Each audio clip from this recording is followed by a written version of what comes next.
चालले होते घरी कामावून घरी. चला म्हटलं ब्लॉग बनव आज. थोडं टेन्शन मध्ये आहे. काय नाही हो. कोणाची किती मदत करा काही करा, ते डायरेक्ट मदत विसरून जातात आणि हे करतात, आपलीच कंप्लेंट करतात, आपल्याच साड्या चोगल्या करतात, आपलंच मागं टिंगल उडवितात. असं जर बघितलं ना वाटते काय खरं नाही. उगाच पस्तावा. आपण खरंच उगाच त्यांना बोलत होतो ना, आपण खरंच त्यांच्या उगाच मदतीला धावत होतो नाही का, येडं म्हणूनच. असं झालं की लईच खरंच खरंच असं वाटतंय इथून पुढं कोणाचीच मदत करायची नाही. आणि ह्या चक्कर मध्ये माणूस चांगल्याची बी मदत करायला कानकुसर करतोय मग. कारण की अशा थोड्याशा नासक्यांमुळं खरंच ना, मग अशा नासक्यांचं कधीच चांगलं होत नसते बरं का. देव ह्यांना जिंदगीत कधीच सुखी ठेवीत नसते, कधीच. म्हणजे त्यांच्या मनाला तृप्ती तर कधीच भेटत नसती. ते असेच दुसऱ्याचा खाऊ खाऊच हे असते, तर नरकडी करू करूच त्यांचं पोट भरत असते. असं बोलायचं नव्हतं मला, पण इतका काय सांगू आता, हे बोलावं असं वाटायला लागलंय मला, म्हणून कुठंतरी असं मन मोकळं करावं असं वाटायला लागलंय. पण बघा वातावरण बघू शकता तुम्ही किती छान आहे. माझ्या पाठीमागं बी बघू शकता तुम्ही.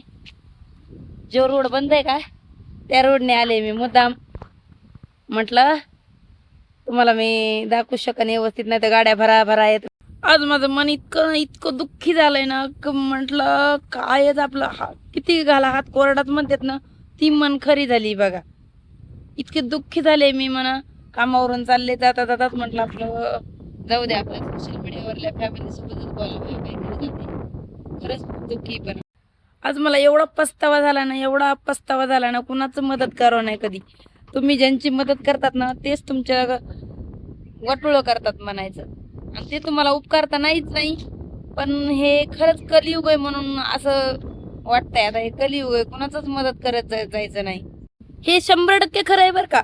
जे तुम्ही लोकांचं चांगलं करताना तुमचं वाईटच होणार, आणि तेच माणसं तुमचं वाईट करणार ज्यांचं तुम्ही चांगलं करायला निघतात. ज्यांना तुम्ही मदत करायला निघतात ना, तेच तुमच्या मदतीला आडवं येतात. नंतर दुसरं जर तुम्हाला कोणी मदत करीत असलं ना, त्याला सुद्धा म्हणतील तुम्ही त्याची मदत करू नका. कारण की ते विसरलेले असतात त्या व्यक्तीने आपण आपल्यासाठी काय काय केलंय, काय काय नाही. म्हणून आज उलपाट्या टांगड्या करणारे लोक तुम्हाला जागजागी भेटून हाय, कशा आहात? मजेत आहे. चला तर मग स्वागत आहे आपल्या ब्लॉग मध्ये तुमचं. खूप दिवसाने ब्लॉग बनवत आहेत, चला म्हटलं आज बनवा ब्लॉग. तर कसा एकदम निसर्ग आहे हिरवागार.